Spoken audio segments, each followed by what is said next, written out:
két kezedben van. Nyitott szemmel álmodom, de nem vagyok magam. Arra születtünk, hogy tiszta szívvel szerethessünk, boldogok legyünk, boldogok legyünk.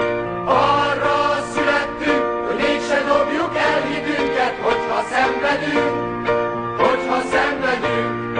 Mint a mécses világítson egész életed, fordulj felém, ha megérted, mit mondok neked. Arra